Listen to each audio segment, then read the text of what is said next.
cup. Well, I know I'm gonna be the man who wakes up next to you. When I go out, yeah, I know I'm gonna be the man who goes along with you. If I get drunk, well, I know I'm gonna be the man who gets drunk next to you. And if I haver, yeah, I know I'm gonna be the man who's havering to you. But I would walk 500 miles and I would walk 500 more to be the man who walked 1,000 miles to fall down at your door. When I'm working, yes, I know I'm gonna be the man who's working hard for you. And when the money comes in for the work I do, I'll pass almost every penny on to you.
That's a Suzuki YC04 WJV.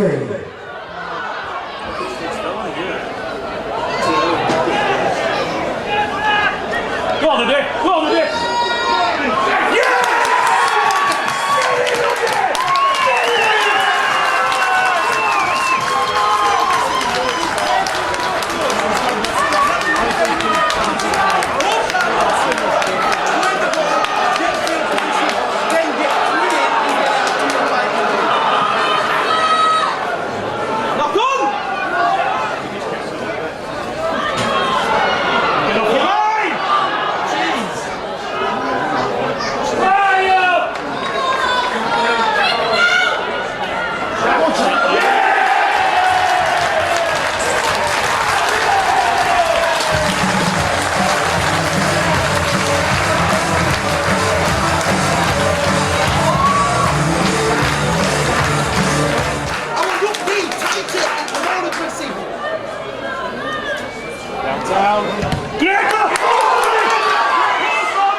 This afternoon's official match attendance is 759.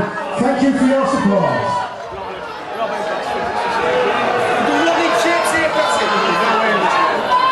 Go, Matthew! We change to Hunslet, Kenny on with number 8, Michael Howard, replacing 27 Eliminator.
And the time Hunslet there, still on the 37, James Duckworth.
David, I'm not sure what your nerves are like, but ours were shredded up here.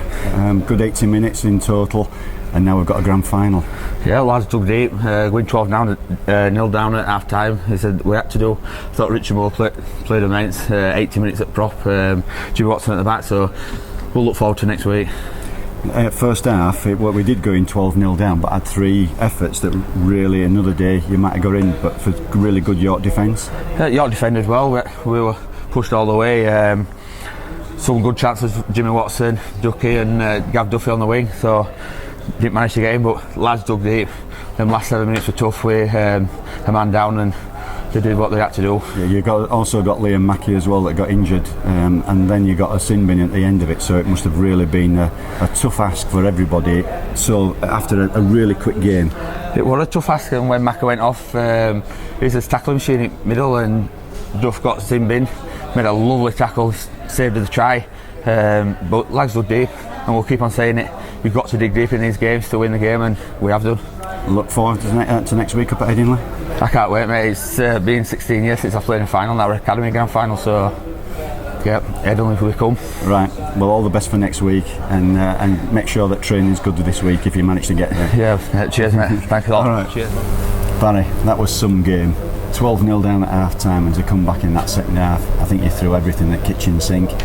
3 efforts disallowed in the first half that could have been tries, that could have given you a bit of a cushion, but you're in a grand final. Yeah, you know, credit to the players. You give the players a game plan, and crikey, that first 20 minutes they carried it out to the letter of the law. The only thing that was missing was a score. You know, credit to York, crikey did they scramble, and you know, we had 3 tries ruled out. It was at that stage where we probably started, you know, pushing a pass a little bit because we'd not got over the line instead of sticking to the processes that had given that field position. But crikey, 12-0 down in a playoff elimination at half time. The players showed some mentality to come back and win that. Second half I got on the scoreboard, and then David March had a kick for goal from quite wide out, and it hit the crossbar and came the wrong way. Was that the sort of feeling that sometimes it's not going to be your day?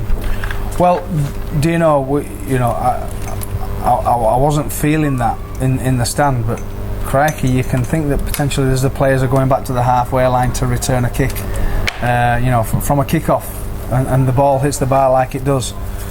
Crikey, you can understand if they're feeling a little bit flat and feeling a little bit deflated by it all. It actually affected us a little bit because, you know, we turned the ball over twice after we'd scored a try in the very next set. I think it probably did have a little bit of effect on us, but crikey, the players, yeah, they certainly the group together today that second half. You know, we played some great stuff that first half. Some of the most controlled rugby we've had. We made some errors then, but in games like this, there's always going to be errors because of the nerves, because of the intensity of the game. I certainly think it was probably the most intense game that we've played in all season, in terms of the physicality of the game, the contact, the high-speed collisions that were out there. I think they were enormous. I think looking at it, and I haven't seen all the games this year, but that certainly ranks one of the best games from either side. And I don't think it mattered really who won it at the end of it. It was a really good game for Championship 1 rugby. Well, to the neutral, it might not have mattered here. Obviously, to yourself, crikey, I know how proud you are. I know how proud your family are, and the directors of the club, and the players, and you know, and myself, and all the supporters that were here today. Yeah, it mattered more than anything that we wanted to be the ones that were going through to the grand final next week. We're absolutely delighted that it's us. You know, York. You know, credit to York. You know, they're putting a fantastic performance. You know, I genuinely believe before watching that back, that was probably the best standard of rugby that we've seen all year. You know, the intensity of that game was superb, and I'm certainly proud of the boys that we got to a final. We had to match that. We had to, you know, slowly play the ball down as much as we could by getting good contact and making sure that they weren't making too many metres after contact. Thought we did that for long periods. Thought we did that for, you know, long enough periods for us to be able to be in with a shout and winning the game. Excellent. Well done again. Thank you. I'll see you at Headingley next week. We will. Cheers, Ian.